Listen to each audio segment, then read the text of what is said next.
In this video, I'm going to give a brief introduction of three specific machine learning algorithms and which problems they're best suited to solve.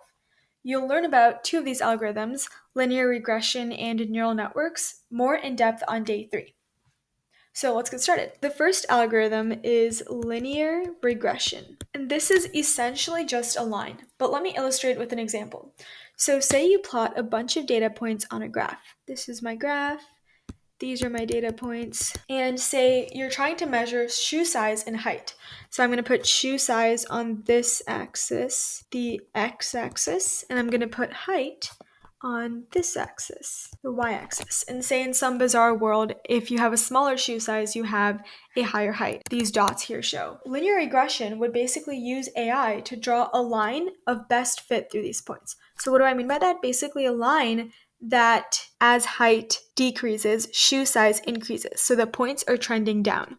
So your line of best fit should also trend down and basically try to mimic the behavior of as many points as possible. AI draws this line of best fit and it will allow you to predict the coordinates of points for which you don't have data. For example, if I know that shoe size is 7, say, so like it's going to be somewhere over here, but I'm not sure what the corresponding height would be, then I could use this algorithm that I created with AI to predict what the height would be. So linear regression is most commonly used to make predictions. Like I said, over here, you're given a value and you're trying to predict what the height would be. So you can use linear regression to predict stock prices, how many products a company will sell next month. You can use linear regression to make predictions between any two sets of variables, so shoe size or height, age and blood pressure if you're going to the medical field, price and number of products sold if you're trying to do business. So some problems that linear regression can solve are predicting future prices of stock markets, or predicting how many products will be sold using current trends. Any problem in which there are a set of numbers and the two variables, so for example, shoe size or height, have a linear relationship, that is a problem that linear regression can solve. And linear regression is almost always used to predict what something will be worth or what something will look like or how many of something there will be in the future.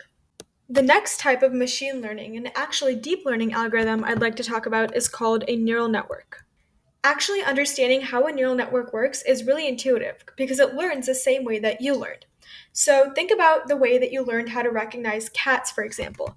I'm going to draw a picture of a cat over here. Your parents probably repeated the word over and over every time you saw a cat. They probably pointed and they were like, hey, look, that is a cat. Eventually, you began to see the similarities between all of the cats that your parents pointed out to you.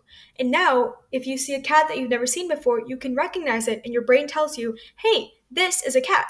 And you probably notice that cats have pointy ears or that they have whiskers and that they're different from dogs because they meow, or that they have 4 legs, or that they have a tail but their tail curves, and all sorts of features that are essentially unique to cats and that make cats different from other animals, like for example dogs or elephants or even tigers. That is the same way that a neural network learns, but the difference is you have to act like a parent to the neural network. You have to point out all the different examples for the neural network to learn. So for example, if you want a neural network to recognize a chihuahua, you show a neural network a bunch of pictures of a chihuahua.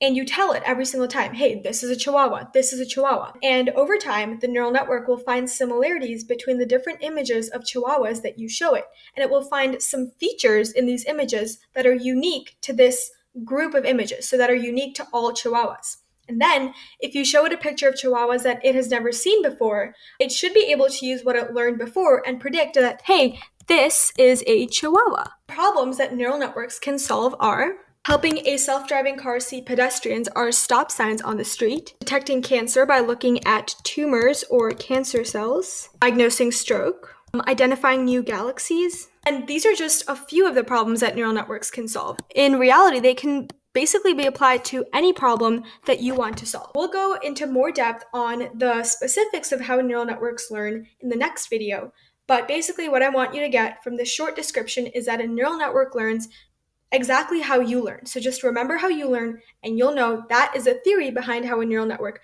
finds patterns in the images you shows it and applies it to pictures that it's never seen before. The next algorithm I'd like to talk about is called naive Bayes. This is a machine learning algorithm, and for the definition, get ready for kind of a roller coaster. The textbook definition of naive Bayes is the probability of A happening given that B already happened. Now, I don't know about you, but that's pretty confusing to me. So let's break down what that means with an example. So have any of you gotten spam emails in your mailbox? Or maybe your parents have gotten spam emails in their mailboxes. These emails are usually advertising a sale or a coupon or telling you to buy something from some store usually. And I don't know about you, but I don't like seeing those emails in my mailbox. They really accumulate and they create a lot of junk. And so that's why I've decided to create a spam filter. This filter is going to use AI, naive Bayes to be exact, to read each email that comes into my mailbox and decide whether it's spam or not spam without me having to do anything. So here's how it works.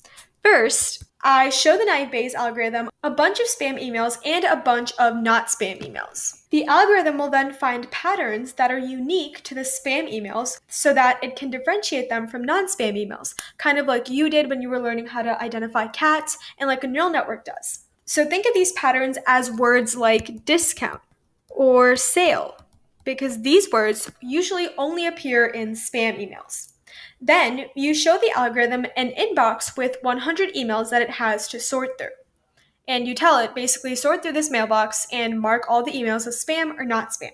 So 25 emails in this mailbox are spam, and you know that just going in. But there are 100 total emails in that mailbox. So if your algorithm randomly guesses and marks every single email as spam, chances are it'll be right 25% of the time. 25 out of 100, that's 25%. But your algorithm has a secret weapon. It knows which words, also known as patterns, appear in spam emails. For example, the spam emails have the word discount in it. So I'm going to look for all of the emails with the word discount first.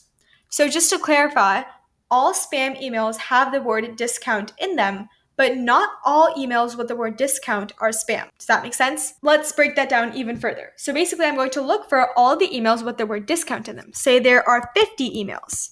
And I already told you that all spam emails have the word discount in them. So that means 25 of these 50 emails are spam. So about 50% of these emails are spam. So now if your algorithm randomly guesses that every single email in these 50 emails is spam, it'll be right 50% of the time. And 50% is a lot greater than 25%. That's how naive Bayes basically works. The most common problem that naive Bayes is used for is to act as a spam filter for emails. So this was a very real-world example.